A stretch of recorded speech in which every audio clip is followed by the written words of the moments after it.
Food City 500 from Bristol is in the books. Another NASCAR race down. And this was pretty much the worst case scenario I saw playing out. One car dominated the entire race. Cars struggled to pass for pretty much the entirety of it. We didn't see any of the tire wear issues that we saw in practice rear their head because of the ambient air temperature being up, right? It's about 15 degrees higher in the air, which meant the track was in turn higher itself. The track was taking rubber, so you don't have the cording issues where guys were needing to pit after 40 laps on the set of tires. This allowed Larson to dominate pretty much the entire race once he took the lead from his teammate Alex Bowman. One stage one stage two, and then ends up winning the race. The only bit of intrigue that we really got was from Ryan Blaney staying out late in stage three, trying to catch caution. Caution never came though, and Kyle Larson was able to regain the lead once Blaney pitted. That was pretty much it. We didn't see much racing for the lead at all. There was some decent racing back in the pack at points during the race, but ultimately I think most people would rate this race as not very good. I have a feeling that I know how the poll's going to look when Jeff Gluck releases that later. But it was good to see the 5 team get that win for John Edwards. Obviously, we're thinking of him and his family during this time. An emotional win for sure for Hendrick Motorsports. Circling back to just the NASCAR NextGen short track product, hasn't been good. Wasn't great at Martinsville. Wasn't great at Bristol. It's just a feature of this car. It just doesn't run well. There's a lot of, things that have been thrown around to try to fix this issue.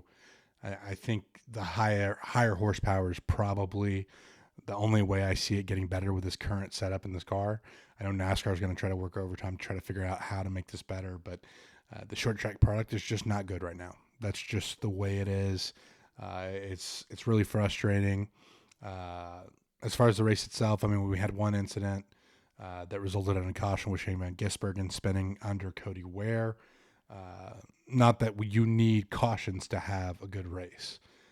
It's just the racing itself wasn't as competitive. I think if you get to those higher horsepower cars on a short track, it creates enough, driver input with getting back to the throttle, with when you're getting off going into the turn, that it just makes it a little more competitive where you'll see guys actually complete passes.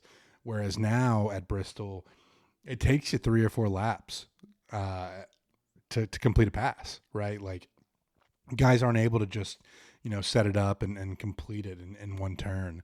And that leads to, whoever gets out front really dominating the flow of the race. I'll be interested to see if NASCAR tries to do something different, maybe option tires or something that they can throw out there. But it was just really, really frustrating to see a place that has produced some incredible racing in Bristol reduced to this.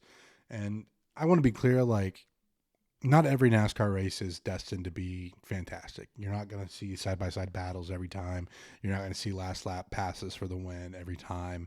But this was a dominant race. And to that point, too, sometimes one team just hits in the setup and dominates. I just think that there should be a little bit more passing going on through a race. Some other things to highlight. Ty Gibbs seems to have finally gotten a little bit of a rhythm down. Obviously, that team had a horrendous start to this season, finishing in the top 10 this week. AJ Allmendinger on an oval again, finishing in the top 10. So there were things that I kind of looked at and I'm like, well, cool to see those kind of takeaways. But, yeah, ultimately just not a good race at Bristol. I don't have much more input to add other than what I've already said about the issues with the NextGen car on the short tracks. We're off next weekend for Easter, but we'll have more coverage from Apollo when we head to Talladega in 2 weeks. And then we'll be headed to Texas Motor Speedway where, once again, Apollo will be on site. We always try to make it to the Texas races. Love supporting the product when we can. Providing coverage for our folks here in the Bayou City.